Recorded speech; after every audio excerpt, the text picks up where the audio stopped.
ಸೌಜನ್ಯನ ವಿಚಾರ ಬಂದ ತಕ್ಷಣ ಸುಮ್ಮನೆ ಕೂತ್ಬಿಡ್ತಾನೆ, ಏನು ಉತ್ತರ ಹೇಳಲ್ಲ. ಪಾಪ ಸಣ್ಣ ಬದುಕಿ ಬಾಳ್ಬೇಕಾದಂತ ಸಣ್ಣ ಹುಡುಗಿನ ಮರ್ಡರ್ ಮಾಡಬಾರ್ದಾಗಿತ್ತು ನೀನು ಅಂದ್ರೆ ಉತ್ತರ ಹೇಳಲ್ಲ, ಸ್ಟಾಪ್ ಮಾಡ್ತಾನೆ. 11-12ಕ್ಕೆ ಸ್ಟೇಷನ್ ಅಲ್ಲಿ ಇಟ್ಕೊಂಡ್ಬಿಟ್ಟಿದ್ರು ಸರ್. 13ಕ್ಕೆ FIR ಏನೋ ಮಾಡಿದ್ರು ಸರ್. ಅಲ್ಲಿ ತನಕ ಏನ್ ಮಾಡ್ತಿದ್ರು ಇದೆ. ಮೊನ್ನೆ ಒಬ್ಬರು ಬಯೋಕೆಮಿಸ್ಟ್ ಹೇಳ್ತಾ ಇದ್ರು, ಅದು ಇಂಜೆಕ್ಷನ್ ಕೊಟ್ರೆ for temporary for 3 to 4 hours ಅವನದು ಮೆಂಟಲ್ ಇಲ್ನೆಸ್ ಹೋಗ್ಬಿಡ್ತದೆ. ಇವ್ರು ಅದನ್ನ ಆ ಇಂಜೆಕ್ಷನ್ ಕೊಟ್ಟಿದ್ದಾರೆ ಇವನಿಗೆ ಪದೇ ಪದೇ.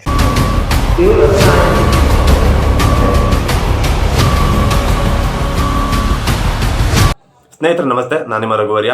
RVK ಸ್ಟುಡಿಯೋಸ್ಗೆ ನಿಮ್ಮೆಲ್ಲರಿಗೂ ಸ್ವಾಗತ. ಹಾಗೆ ಸೌಜನ್ಯ ಫೈಲ್ಸ್ಗೆ ಮತ್ತೊಮ್ಮೆ ಸ್ವಾಗತ. ಮ್ಯಾಟ್ ಏನಪ್ಪ ಅಂತಂದರೆ, ನಾನು ಸೌಜನ್ಯ ಫೈಲ್ಸಲ್ಲಿ ಸಂತೋಷ್ ಅವರಿಗೆ ಬ್ರೈನ್ ಮ್ಯಾಪಿಂಗ್ ಆಗಬೇಕು ಆ ಒಂದು ವಿಷಯದ ಬಗ್ಗೆ ನಾನು ವಿಡಿಯೋ ಮಾಡಿದ್ದೆ. ಆಗ ಸಾಕಷ್ಟು ಜನ ನನಗೆ ಇನ್ಸ್ಟಾಗ್ರಾಮಲ್ಲಿ ಮೆಸೇಜ್ ಮಾಡಿದ್ದೇನಪ್ಪ ಅಂತಂದರೆ, ಸರ್ ಈ ಬ್ರೈನ್ ಮ್ಯಾಪಿಂಗ್ ಅಂದರೆ ಏನು ಅಂತ ತಿಳಿಸ್ಕೊಡಿ ಅಂತ ಹೇಳಿದರೆ, ಆ ಬ್ರೈನ್ ಮ್ಯಾಪಿಂಗ್ ಬಗ್ಗೆ ತಿಳಿಸ್ಕೊಡ್ತೀನಿ. ಹಾಗೆ ಸಂತೋಷ್ ರಾವ್ ಅವರ ಬಗ್ಗೆ ಒಂದಷ್ಟು ಜನ ಮಾತಾಡಿ ನನಗೆ ಕಮೆಂಟಲ್ಲಿ ತಿಳಿಸಿದ್ರಿ, ಮೆಸೇಜ್ಗಳಲ್ಲಿ ಹಾಕಿದ್ರಿ.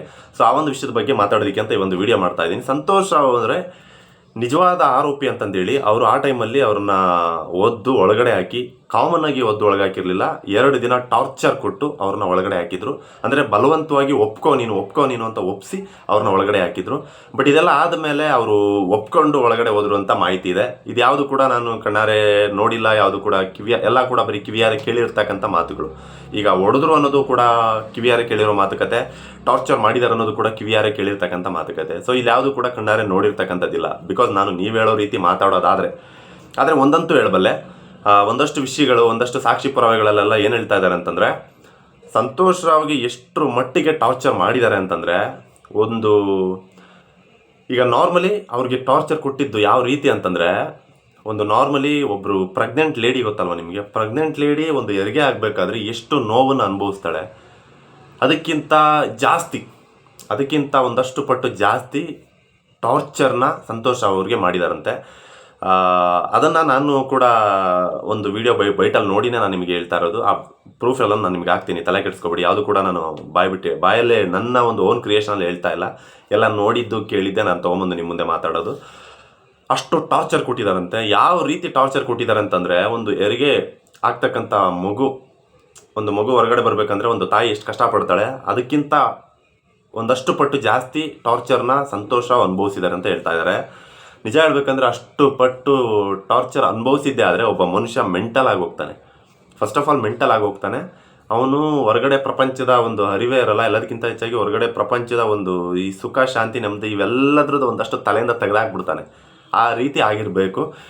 ಈ ಒಂದು ವಿಷಯಕ್ಕೆ ನಾವು ಡಿಸ್ಕಸ್ ಮಾಡೋದಾದರೆ, first of all already Santosh Rao ಆರೋಪಿ ಆಗಿರ್ಬೋದು, ಆದರೆ ಅವರು ಮಾನಸಿಕವಾಗಿ ಅಸ್ವಸ್ಥನಾಗಿದ್ದ ಅಂತ ಸಂತೋಷ್ ರಾವ್ ಬಗ್ಗೆ ಒಂದಷ್ಟು ಮಾತುಕತೆ ಇದೆ. ಸೊ ಈ ವ್ಯಕ್ತಿಗೆ ಬ್ರೈನ್ ಮ್ಯಾಪಿಂಗ್ ಬಗ್ಗೆ ನಾವು ಮಾತಾಡಿದ್ವಿ. ಬ್ರೈನ್ ಮ್ಯಾಪಿಂಗ್ ಅಂದರೆ ಏನು ಅಂತ ನಾನು ಹೇಳ್ತೀನಿ ಅಂತ ಹೇಳಿದೆ. ಬ್ರೈನ್ ಮ್ಯಾಪಿಂಗ್ ಅಂದರೆ ಏನಪ್ಪ ಅಂತಂದರೆ, ನೀವು ಒಂದಷ್ಟು ಸಿನಿಮಾಗಳಲ್ಲಿ ನೋಡಿರ್ತೀರ, ಒಂದು ಇಂಜೆಕ್ಷನ್ನ ಕೊಡ್ತಾರೆ, ಯಾವುದು ಇಲ್ದಿರೋ ಒಂದು ಕತ್ಲೆ ಕೋಣೆಯಲ್ಲಿ ಕರ್ಕೊಂಡು ಹೋಗ್ತಾರೆ. ಜಸ್ಟ್ ಅವರ ಮೇಲೆ ಒಂದು ಬಲ್ಪನಾಗಿರುತ್ತೆ. ಒಂದು ಇಂಜೆಕ್ಷನ್ ಕೊಟ್ಟ ತಕ್ಷಣ ಅವರು ಅರೆ ಎಚ್ಚರ ಇರ್ತಾರೆ, ಒಂದು ಅರ್ಧ ಎಚ್ಚರ ಇರ್ತಾರೆ ಅಷ್ಟೇ. ಅವ್ರಿಗೆ ಇವಾಗ ನಾವು ನಾರ್ಮಲಿ ಪೂರ್ತಿ ಎಚ್ಚರ ಇದ್ದೀನಿ, ನೀವು ನನಗೆ ಕೇಳಿದ್ರೆ ನಾನು ಯೋಚನೆ ಮಾಡೋ ಶಕ್ತಿ ನನಗಿರುತ್ತೆ. ನಾನು ಯೋಚನೆ ಮಾಡಿ ನಿಜಾನೂ ಹೇಳ್ಬೋದು, ಸುಳ್ಳು ಹೇಳ್ಬೋದು. ಆದರೆ ಆ ಒಂದು ಇಂಜೆಕ್ಷನ್ ಕೊಟ್ಟಾಗ, ಬ್ರೈನ್ ಮ್ಯಾಪಿಂಗ್ ವೇಯಲ್ಲಿ ಒಂದು ಇಂಜೆಕ್ಷನ್ ಕೊಟ್ಟಾಗ, ಆ ಒಂದು ಇಂಜೆಕ್ಷನ್ ಕೊಟ್ಟಾಗ ನಮಗೆ ಯೋಚನೆ ಮಾಡೋ ಶಕ್ತಿ ಹೊಟ್ಟೋಗಿರುತ್ತೆ. ನಾವು ಮ್ಯಾಕ್ಸಿಮಮ್ ಒಂದು 70% ನಿದ್ದೆಯಲ್ಲಿರ್ತೀವಿ, ಇನ್ನೊಂದು 30% ಎಚ್ಚರದಲ್ಲಿರ್ತೀವಿ. ಯಾರು ಏನು ಕೇಳ್ತಾರೋ ಅದಕ್ಕೆ ಸತ್ಯ ಹೇಳ್ತಾ ಇರ್ತೀವಿ, ನಮಗೇನು ಗೊತ್ತು ಅದನ್ನು ಹೇಳ್ತಾ ಇರ್ತೀವಿ. ಸೊ ಆ ರೀತಿ ರೆಡ್ ಕಲರ್ ಆ್ಯಪಲ್ ಒಂದು ಯಾವ ಕಲರ್ ಇದೆ ಅಂತಂದರೆ ರೆಡ್, ಆರೆಂಜ್ ಯಾವ ಕಲರ್ ಇದೆ ಆರೆಂಜ್. ಅಂದರೆ ನಮಗೆ ಗೊತ್ತಿರೋ ಸತ್ಯ ಹೇಳ್ತೀವಿ. ಸುಳ್ಳು ಹೇಳೋದಕ್ಕೆ ಹುಡ್ಕೋಂಥ ಮೈಂಡ್ಸೆಟ್ ಇರಲ್ಲ, ಆ ಎನರ್ಜಿ ಇರಲ್ಲ. ಸೊ ಅದೇ ಬ್ರೈನ್ ಮ್ಯಾಪಿಂಗ್. ಸೊ ಅಂಥ ಟೈಮಲ್ಲಿ ಪ್ರತಿಯೊಬ್ಬರು ಕೂಡ ಸತ್ಯ ಹೇಳಲೇಬೇಕು, ಹೇಳ್ತಾರೆ. ಸೊ ತುಂಬ ಮೇಧಾವಿಗಳು ಮಾತ್ರ ತಪ್ಪಿಸ್ಕೊಳ್ಳೋಕೆ ಸಾಧ್ಯ. ಬಟ್ ನಾರ್ಮಲ್ ಮನುಷ್ಯರು ಏನಿರ್ತಾರೆ ಅವರು ಸತ್ಯ ಹೇಳ್ತಾರೆ. ಸೊ ಅದಕ್ಕೋಸ್ಕರ ಆ ಒಂದು ಟೆಕ್ನಿಕ್ಕಿಗೆ ಅದನ್ನು ಬ್ರೈನ್ ಮ್ಯಾಪಿಂಗ್ ಅಂತಾರೆ. ಇದನ್ನು ನೀವು ಆಲ್ಮೋಸ್ಟ್ ಸಿನಿಮಾಗಳಲ್ಲಿ ನೋಡಿರ್ತೀರ, ಅದನ್ನೇ ನಾವು ಬ್ರೈನ್ ಮ್ಯಾಪಿಂಗ್ ಅಂತ ಕರೆಯೋದು. ಆ ಒಂದು ಬ್ರೈನ್ ಮ್ಯಾಪಿಂಗ್ ಸಂತೋಷವಾಗಿ ಆಗಬೇಕು ಅಂತ ಅವ್ರು ಮಾತಾಡಿದ್ದು. ಆ ಒಂದು ಪ್ರೊಸೆಸ್ ಆಯಿತು ಅಂತಂದರೆ ಡೆಫಿನೆಟ್ಲಿ ಸತ್ಯ ಹೊರಗಡೆ ಬರುತ್ತೆ.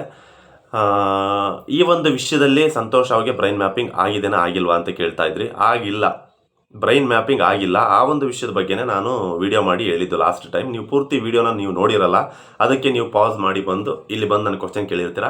ಇಟ್ಸ್ ಓಕೆ, ಯಾವುದೇ ವಿಡಿಯೋ ಹಾಕಿದ್ರು ಪೂರ್ತಿ ನೋಡಿ ಅಂತ ಕೇಳ್ತೀನಿ.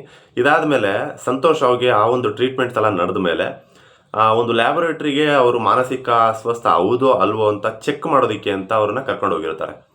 ಆ ಒಂದು ಲ್ಯಾಬೊರೇಟ್ರಿ ರಿಪೋರ್ಟ್ಸ್ ಹೇಳುತ್ತೆ ಅವರು ಮಾನಸಿಕ ಅಸ್ವಸ್ಥ ಅಲ್ಲ, ಅವರು ನಾರ್ಮಲ್ ಆಗಿದ್ದಾರೆ, ಅವರು ಚೆನ್ನಾಗಿದ್ದಾರೆ, ಈಸ್ ಗುಡ್, ಅವ್ರು ಚೆನ್ನಾಗಿದ್ದಾರೆ ಅಂತ ಆ ರಿಪೋರ್ಟ್ಸ್ ಹೇಳ್ತಾ ಇದೆ. ಯಾಕೆ ಆ ರಿಪೋರ್ಟ್ ಆ ರೀತಿ ಹೇಳ್ತಾ ಇದೆ ಅಂತ ನಮ್ಮ ಗಿರೀಶ್ ಮಟ್ಟಣ್ಣ ಸರ್ ಒಂದು ಮಾಹಿತಿನ ಕಲೆಕ್ಟ್ ಮಾಡಿದ್ದಾರೆ. ಆ ಒಂದು ವಿಡಿಯೋ ಬೈಟ್ನ ನಾನು ನಿಮ್ಗೆ ಹಾಕ್ತೀನಿ. ಯಾಕೆ ಅವರು ಮಾನಸಿಕ ಅಸ್ವಸ್ಥ ಅಲ್ಲ ಅಂತ ನಿಮಗೆ ಆ ಒಂದು ರಿಪೋರ್ಟಲ್ಲಿ ಬಂದಿದೆ ಅಂತ ಈ ಒಂದು ವಿಡಿಯೋ ಬೈಟ್ನ ನೋಡಿ ನಿಮಗೆ ಗೊತ್ತಾಗುತ್ತೆ. ಮಾಡಿದ್ದಾನೆ ಮೆಂಟಲಿ. ನೋಡಿ, ಒಂದು ಇಂಜೆಕ್ಷನ್ ಇದೆ, ಮೊನ್ನೆ ಒಬ್ಬರು ಬಯೋಕೆಮಿಸ್ಟ್ ಹೇಳ್ತಾ ಇದ್ರು, ಅದು ಇಂಜೆಕ್ಷನ್ ಕೊಟ್ರೆ for temporary for 3 to 4 hours ಅವನದು ಮೆಂಟಲ್ ಇಲ್ನೆಸ್ ಹೋಗ್ಬಿಡ್ತದೆ. ಇವ್ರು ಅದನ್ನ ಆ ಇಂಜೆಕ್ಷನ್ ಕೊಟ್ಟಿದ್ದಾರೆ ಇವನಿಗೆ ಪದೇ ಪದೇ. Before going to the lab ಟೆಸ್ಟಿಗೆ ಹೋಗ್ಬೇಕಾದ್ರೆ ಆ ಇಂಜೆಕ್ಷನ್ ಕೊಟ್ಟಿದ್ದಾರೆ ಅವನಿಗೆ. ಅವಾಗ ಏನಾಗುತ್ತೆ, ದಟ್ ಮೆಂಟಲ್ ಇಲ್ನೆಸ್ ಕಡಿಮೆ ಆಗುತ್ತೆ ಅವಾಗ, only for short term 3 to 4 hours. ಅದೆಲ್ಲ ನಾಟಕ ಆಡಿದ್ದಾರೆ. ನೋಡಿದ್ರಲ್ಲ ಸ್ನೇಹಿತರೆ, ಆ ಒಂದು ವಿಡಿಯೋ ಬೈಟಲ್ಲಿ ಹೇಳ್ತಾ ಇದ್ದಾರೆ ಗಿರೀಶ್ ಮಟ್ಟಣ್ಣ ಸರ್. ಏನಪ್ಪಾ ಅಂತಂದ್ರೆ ಅವರು ಮಾನಸಿಕ ಅಸ್ವಸ್ಥ ಅಲ್ಲ ಅಂತ ಯಾಕೆ ಆ ಒಂದು ರಿಪೋರ್ಟಲ್ಲಿ ಪ್ರೂವ್ ಆಗಿದೆ, ಯಾಕೆ ಆ ರಿಪೋರ್ಟಲ್ಲಿ ಆ ರೀತಿ ಬಂದಿದೆ ಅಂತಂದ್ರೆ ಅವ್ರನ್ನ ಸಂತೋಷ್ ಅವ್ರನ್ನ ಈ ಪೊಲೀಸ್ ಅಧಿಕಾರಿಗಳು ಒಂದು ಲ್ಯಾಬೊರೇಟ್ರಿ ಕರ್ಕೊಂಡು ಹೋಗೋಕ್ಕಿಂತ ಮುಂಚೆ ಒಂದು ಇಂಜೆಕ್ಟ್ ಮಾಡಿದ್ದಾರೆ. ಆ ಒಂದು ಇಂಜೆಕ್ಷನ್ ಯಾವ ರೀತಿ ಕೆಲಸ ಮಾಡುತ್ತೆ ಅಂತಂದರೆ, ಒಬ್ಬ ಹರೇಬರೆ ಹುಚ್ಚ ಏನಿರ್ತಾನೆ ನಾರ್ಮಲ್ ಪರ್ಸನ್, ಅವನು ಒಂದು 2-3 hours ಅವನೊಬ್ಬ ನಾರ್ಮಲ್ ಪರ್ಸನ್ ಥರನೇ ಅವನ ಒಂದಷ್ಟು ಒಳಗಡೆ ಇರ್ತಕ್ಕಂಥ ಅಂಗಾಂಗಗಳೆಲ್ಲ ರಿಯಾಕ್ಟ್ ಮಾಡೋ ರೀತಿ ಮಾಡುವಂಥ ಒಂದು ಇಂಜೆಕ್ಷನ್. ಆ ಒಂದು ಇಂಜೆಕ್ಷನ್ನ ಅವರು ಇಂಜೆಕ್ಟ್ ಮಾಡಿ ಕರ್ಕೊಂಡು ಹೋಗಿ ಲ್ಯಾಬೊರೇಟ್ರಿಲಿ ಟೆಸ್ಟ್ ಮಾಡಿದ್ದಾರೆ. ಸೊ ಹಾಗಾಗಿ ಆ ಒಂದು ರಿಪೋರ್ಟಲ್ಲಿ ಅವನಿಗೆ ಯಾವುದೇ ಥರದ ಕಾಯಿಲೆ ಇಲ್ಲ, ಅವನು ಮಾನಸಿಕ ಅಸ್ವಸ್ಥ ಅಲ್ಲ, ಅವನು ಚೆನ್ನಾಗಿದ್ದಾನೆ ಅಂತಂದೇಳಿ ಆ ಒಂದು ರಿಪೋರ್ಟ್ ಬಂದಿದೆ ಅಂತ ಒಂದಷ್ಟು ಮಾತುಕತೆಗಳು ಹೇಳ್ತಾ ಇದೆ. ಅದನ್ನು ಗಿರೀಶ್ ಮಟ್ಟಣ್ಣ ಸರ್ ಹೇಳಿದರು, ಅದನ್ನು ನೀವು ಅವ್ರ ಬಾಯಲ್ಲೇ ಕೇಳಿದ್ದೀರ. ಸೊ ಇದಿಷ್ಟು ನಾನು ಈ ಒಂದು ವಿಡಿಯೋದಲ್ಲಿ ಮಾತಾಡೋಕ್ಕೆ ಅಂತ ಬಂದಂಥ ಮಾತುಕತೆ. ನಿಜ ಹೇಳಬೇಕು ಅಂತಂದರೆ, ಈಗ ಸಂತೋಷ ನಿಮ್ಮ ಪ್ರಕಾರ ಆರೋಪಿ ಹೌದಾ ಅಲ್ವಾ, ನಿಮ್ಗೇನು ಅನಿಸುತ್ತೆ ಸರ್ ಅಂತ ನೀವು ಕೇಳಿದ್ರಿ. ನನ್ನ ಪ್ರಕಾರ ನಿಜ ಹೇಳಬೇಕು ಅಂತಂದರೆ, ಇಷ್ಟೊಂದು ಒಂದು ಕೇಸ್ 13 ವರ್ಷಗಳ ಗಂಟಲೆ ಡಿಸ್ಕಷನ್ ಆಗ್ತಾ ಇದೆ ಅಂತಂದರೆ, ಫಸ್ಟ್ ಆಫ್ ಆಲ್ ಅವ್ರು ಆರೋಪಿ ಆಗಿರೋಕ್ಕೆ ಸಾಧ್ಯನೇ ಇಲ್ಲ. ಸಂತೋಷ್ ಅವ್ರಿಗೆ ಕೊಟ್ಟಿರ್ತಕ್ಕಂಥ ಟ್ರೀಟ್ಮೆಂಟ್ ಪ್ರಕಾರ ಅವನು ಸೌಜನ್ಯ ಅವರ ಕುಟುಂಬ ನೋಡಿದ್ರು ಕೂಡ ಓಡೋಗ್ತಿದ್ದಾನೆ, ಸೌಜನ್ಯ ಹೆಸರೆತ್ತಿದ್ರು ಕೂಡ ಓಡೋಗ್ತಾ ಇದ್ದಾನೆ, ಸೌಜನ್ಯ ಅವರ ಹೆಸರೆತ್ತಿದ್ರು ಓಡೋಗ್ತಿದ್ದಾನೆ, ಸೌಜನ್ಯ ಕುಟುಂಬದವ್ರನ್ನ ನೋಡಿದ್ರು ಓಡೋಗ್ತಿದ್ದಾನೆ, ಸೌಜನ್ಯ ಕುಟುಂಬದವರು ಏನಪ್ಪ ಚೆನ್ನಾಗಿದೆಯಾ ಅಂತ ಮಾತಾಡ್ಸಿದ್ರು ಕೂಡ ಓಡೋಗ್ತಾ ಇದ್ದಾನೆ. ಸೊ ಇಷ್ಟೆಲ್ಲ ನಡೀತಾ ಇದೆ ಅಂದರೆ ಅವನು ನಿಜವಾಗ್ಲೂ ತಪ್ಪು ಮಾಡಿದ್ದೆ. ಆದರೆ ಆಲ್ರೆಡಿ ತಪ್ಪಿಗೆ ಅವನೊಂದಷ್ಟು ಶಿಕ್ಷೆ ಅನುಭವಿಸ್ಬಿಟ್ಟು ಬಂದಿದ್ದಾನೆ, ಅವ್ನು ಧೈರ್ಯವಾಗಿ ಓಡಾಡ್ಬೋದಿತ್ತಲ್ಲ. ಸೊ ಈ ಒಂದು ಭಯ ಅವನಿಗೆ ಯಾಕೆ ಬಂತು? ಅವನು ತಪ್ಪು ಮಾಡಿಲ್ಲ, ಮಾಡದೇ ಇರೋ ತಪ್ಪಲ್ಲಿ ಶಿಕ್ಷೆ ಅನುಭವಿಸ್ಬಿಟ್ಟು ಬಂದಿದ್ದಾನೆ. ಆ ಒಂದು ಶಿಕ್ಷೆ ಮುಗ್ದೋಗಿದೆನಾ ಇಲ್ವಾ ಅವ್ನಿಗೆ ಇನ್ನೂ ಕನ್ಫರ್ಮೇಷನ್ ಇಲ್ಲ. ಮತ್ತೆ ಒಳಗಡೆ ಹೋಗ್ಬೋದು ಇರ್ಬೋದು. ಸೊ ಈ ಒಂದಷ್ಟು ಭಯ ಅವನಿಗಿದೆ. ಮಾಡದೇ ಇರೋ ತಪ್ಪಿಗೆ ಇಷ್ಟೊಂದು ಅನುಭವಿಸ್ಬಿಟ್ಟು ಬಂದಿದ್ದಾನೆ. ಸೊ ಹಾಗಾಗಿ ಸಂತೋಷ್ ಅವನ್ನ ಹಿಡ್ಕೊಂಡು ನನ್ನ ಒಂದು ಅನಿಸಿಕೆ ಪ್ರಕಾರ, ನೋಡು ನೀನೀಗ ಒಪ್ಕೊಂಡು ಒಳಗಡೆ ಹೋಗ್ಬಿಡು, ಆದಷ್ಟು ಬೇಗ ನೀನು ಹೊರಗಡೆ ಕರ್ಕೊಂಬರ್ತೀವಿ. ಅದಾದ ಮೇಲೆ ನಮ್ಮ ಹತ್ರ ಪವರ್ ಇದೆ, ನಾವು ಆರಾಮಾಗಿ ನಿನ್ನನ್ನು ಹೊರಗಡೆ ಕರ್ಕೊಂಬರ್ತೀವಿ, ಈಗ ಜಸ್ಟ್ ಸದ್ಯಕ್ಕೆ ಒಪ್ಕೊಂಬಿಡು ಅಂತ ಹೇಳಿ ಕಳಿಸಿರ್ತಾರೆ. ಅದಾದ ಮೇಲೆ ಅವನು ವರ್ಷಾನುಗಂಟ್ಲೆಯಲ್ಲಿ ಅವನು ನರಕಯಾತನೆ ಅನುಭವಿಸಿರ್ತಾನೆ, ಒಬ್ಬನೇ ಅಜ್ಞಾತವಾಸ ಅನುಭವಿಸಿರ್ತಾನೆ. ಆ ಒಂದು ಡಿಪ್ರೆಷನಲ್ಲಿ ಅವನು ಇವಾಗ ಯಾರನ್ನೂ ನಂಬ್ತಾ ಇಲ್ಲ. ಸೌಜನ್ಯ ಹೆಸೆತ್ತಿದ್ರೆ, ಸೌಜನ್ಯ ಅನ್ನೋ ಹೆಸರು ಕೇಳಿದ್ರೆ ಸಾಕು ಓಡೋಗ್ತಿದ್ದಾನೆ, ಅವರ ಕುಟುಂಬದವ್ರು ನೋಡಿದ್ರೆ ಸಾಕು ಓಡೋಗ್ತಿದ್ದಾನೆ. ಆ ಸೌಜನ್ಯ ವಿಷಯಕ್ಕೆ ಸಂಬಂಧಪಟ್ಟ ಏನಾದ್ರು ಕೇಳಕ್ಕೆ ಹೋದರೆ ಓಡೋಗ್ತಿದ್ದಾನೆ. ಆ ಒಂದು ವಿಡಿಯೋ ಬೈಟಿದೆ ನೋಡಿ, ಅದನ್ನು ನೋಡ್ಕೊಂಬನ್ನಿ. ಸೌಜನ್ಯ ಅವರ ಕುಟುಂಬದವ್ರು ಮಾತಾಡ್ಸಿದ್ರೆ ಓಡೋಗ್ತಾ ಇದ್ದಾನೆ, ಅದನ್ನು ಅವರು ಸ್ವತಃ ಅವರ ಕುಟುಂಬದವರೇ ಹೇಳಿದ್ದಾರೆ, ನೋಡ್ಕೊಂಬನ್ನಿ. ಅವ್ರ ತಂದೆನ ಭೇಟಿ ಮಾಡಕ್ ಹೋಗ್ಬೇಕಾದ್ರೆ ಅಲ್ಲಿ ತಂದೆ ಮನೇಲಿ ಇದ್ದ, ತಂದೆ ಇರ್ಬೇಕಾದ್ರೆ, ಈಗ ತೀರ್ಕೊಂಡ್ ಬಿಟ್ಟಿದ್ದಾರೆ. ನಮ್ಮನ್ನ ನೋಡಿದ ತಕ್ಷಣ ಪಾಪ ಓಡ್ತಾನೆ, ನಿಲ್ಲೋದಿಲ್ಲ. ಏನಾದ್ರು ಮಾತಾಡಕ್ ಹೋದ್ರೆ ಗೊತ್ತಿಲ್ಲ ಪಾಪ. ತುಂಬಾ ಅಂದ್ರೆ ಅಷ್ಟು ಅವನನ್ನು ಮಾನಸಿಕವಾಗಿ ಪೊಲೀಸ್ ಸ್ಟೇಷನ್ ಅಲ್ಲಿ ಮಾನಸಿಕ ನೋಡಿ, ಅವನನ್ನು 3 ದಿವಸ ಅವರು ಟ್ರೀಟ್ಮೆಂಟ್ ಮಾಡಿ ಆಮೇಲೆ FIR ಮಾಡಿರೋದು. 2012 ಅಕ್ಟೋಬರ್ 11ಕ್ಕೆ ಇವ್ರು ಹಿಡಿದು ಕೊಟ್ಟಿದ್ದಾರೆ, ಇವನೇ ಅಂತ ಹೇಳಿ ಹಿಡಿದು ಕೊಟ್ಟಿರೋದು. 11-12ಕ್ಕೆ ಸ್ಟೇಷನ್ ಅಲ್ಲಿ ಹಿಡ್ಕೊಂಡ್ಬಿಟ್ಟಿದ್ರು ಸರ್. 13ಕ್ಕೆ FIR ಮಾಡಿರೋದು ಸರ್. ಅಲ್ಲಿ ತನಕ ಏನ್ ಮಾಡ್ತಿದ್ರು ನೋಡಿದ್ರಲ್ಲ. ಆ ಒಂದು ವಿಡಿಯೋ ಬೈಟ್ ಹೇಳ್ತಾ ಇದೆ ಯಾವ ರೇಂಜಿಗೆ ಟಾರ್ಚರ್ ಮಾಡಿದ್ದಾರೆ ಸಂತೋಷ್ ಅವ್ರಿಗೆ ಅಂತ. ನಿಜವಾಗ್ಲೂ ಈ ಒಂದು ಕೇಸ್ ಎಲ್ಲಿಗೆ ಹೋಗ್ತಾ ಇದೆ ನನಗಂತೂ ಅರ್ಥ ಆಗ್ತಾ ಇಲ್ಲ. ನಾವೆಲ್ಲ ಬಡ್ಕೋತೀವಿ ಆದಷ್ಟು ಬೇಗ ನ್ಯಾಯ ಸಿಗಬೇಕು ಹಾಗೆ ಹೀಗೆ ಅಂತ. ಆದಷ್ಟು ಬೇಗ ಅನ್ನೋದು ಎಲ್ಲಿದೆ ರೀ? 13 ವರ್ಷ ಆಗೋಯ್ತು, ಇನ್ನೂ ಬೇಕಾ ಒಂದು ಹೆಣ್ಣು ಮಗುಗೆ ನ್ಯಾಯ ಸಿಗೋಕ್ಕೆ? ಅದರಲ್ಲೂ ನಮ್ಮ ಜನ ಹೆಂಗಿದ್ದಾರೆ ಅಂತಂದರೆ 3 ದಿನ ಅಷ್ಟೇ ಬಾಯ್ ಬಿಡ್ಕೊಳ್ಳೋದು. ಅವರು ಸ್ಟೇಟಸ್ ಹಾಕೋತಾರೆ. ಇವಾಗ ನೀವುಗಳೆಲ್ಲ ರೀಲ್ ಸ್ಟಾರ್ ಅಂತಂದೇನು ಫಾಲೋ ಮಾಡ್ತಾ ಇದ್ದೀರಾ, ಯಾರ್ಯಾರಿಗೆ ಸಪೋರ್ಟ್ ಮಾಡ್ತಾ ಇದ್ದೀರಾ, ಅವರೆಲ್ಲರ ಹಣೆ ಬರ ನೋಡಿ.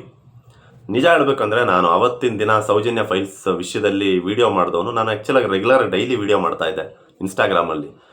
ನೀವು ಅದನ್ನು ನೋಡಿ, ಸೌಜನ್ಯ ವೀಡಿಯೋಸ್ಗಳು ನನ್ನ ಇನ್ಸ್ಟಾಗ್ರಾಮಲ್ಲಿ ಡಿಲೀಟ್ ಆದಮೇಲೆ ನಾನು ಬಹುಶಃ ಮಾಡಿದ್ದು ಆಂಜನೇಯ ಸ್ವಾಮಿ ಬಗ್ಗೆ ಒಂದು ಪವಾಡದ ಒಂದು ವಿಡಿಯೋ ಮಾಡಿದ್ದೀನಿ, ಅದನ್ನ ಬಿಟ್ಟು ಏನೂ ಮಾಡಲೇ ಇಲ್ಲ.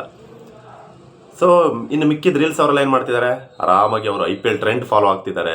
ಈಗ HCU ಬಂತ, HCU ಬಗ್ಗೆನೂ ಅವ್ರು ತಲೆ ಕೆಡಿಸ್ಕೊತಾ ಇಲ್ಲ. IPL ವಿಡಿಯೋ ಮಾಡಿಕೊಂಡು ಕಂಟೆಂಟ್ ವಿಡಿಯೋಗಳು ಮಾಡ್ಕೊಂಡು ಆರಾಮಾಗಿದ್ದಾರೆ. ಮತ್ತು ದಿನ ನಮ್ಮ ಜನ ಸಪೋರ್ಟ್ ಮಾಡೋದು ಅಂಥವ್ರಿಗೆ ನಾವುಗಳು ಇಲ್ಲಿ ದಿನ ಬಡ್ಕೋತಾ ಇರ್ತೀವಿ. ಅಟ್ಲೀಸ್ಟ್ ನೀವು ನಮಗೆ ಸಪೋರ್ಟ್ ಮಾಡೋದು ಬೇಡ, ನಮ್ಮಂಥ ವಿಡಿಯೋಗಳನ್ನ ಶೇರ್ ಮಾಡೋದ್ರಿಂದ ಅಟ್ಲೀಸ್ಟು ಸೌಜನ್ಯ ವಿಷಯಕ್ಕೆ ಸಂಬಂಧಪಟ್ಟ ಏನೋ ಒಂದಷ್ಟು ಬದಲಾವಣೆಗಳಾಗುತ್ತಲ್ಲ. ಇದು ನನ್ನ ಮಾತುಕತೆ. ಇನ್ನೂ ಜಾಸ್ತಿ ಆದರೆ ವಿಡಿಯೋ ಲೆಂತ್ ಆಗುತ್ತೆ. ಮತ್ತೆ ಏನಾದರೂ ಹೊಸ ವಿಡಿಯೋಗಳು ಸಿಕ್ಕಿದ್ರೆ, ಹೊಸ ವಿಷಯಗಳು ಸಿಕ್ಕಿದ್ರೆ ಅದನ್ನು ತೊಗೊಂಬಂದು ನಿಮ್ಮ ಮುಂದೆ ಮಾತುಕತೆ ಮಾಡ್ತೀನಿ. ಇಲ್ಲಿಗೆ ಒಂದು ವಿಡಿಯೋ ಮುಗಿಸೋಣ. ಮತ್ತೆ ಯಾರಾದರೂ ಹೊಸದಾಗಿ ನನ್ನ ಚಾನಲ್ ನೋಡ್ತಾ ಇದ್ದರೆ ಸಬ್ಸ್ಕ್ರೈಬ್ ಮಾಡ್ಕೊಳ್ಳಿ, ಬೆಲ್ ಬಟನ್ ನೋಟಿಫಿಕೇಷನ್ನ ಆನ್ ಮಾಡ್ಕೊಳ್ಳಿ. ಹೊಸದಾಗಿ ಒಂದೊಳ್ಳೆ ಕಂಟೆಂಟ್ಗಳಿಗೆ, ಒಂದೊಳ್ಳೆ ವಿಷಯಗಳಿಗೆ ಹೋರಾಟ ಮಾಡುವಂಥ ವ್ಯಕ್ತಿಗಳು ಪ್ರತಿಯೊಬ್ಬರಿಗೂ ಸಪೋರ್ಟ್ ಮಾಡಿ ಅಂತ ಕೇಳ್ತಾ ಒಂದು ವಿಡಿಯೋನ ಮುಗಿಸೋಣ. ಜೈ ಹಿಂದ್, ಜೈ ಕರ್ನಾಟಕ. ಮತ್ತೊಮ್ಮೆ ಹೇಳ್ತೀನಿ, ಜಸ್ಟಿಸ್ ಫಾರ್ ಸೌಜನ್ಯ.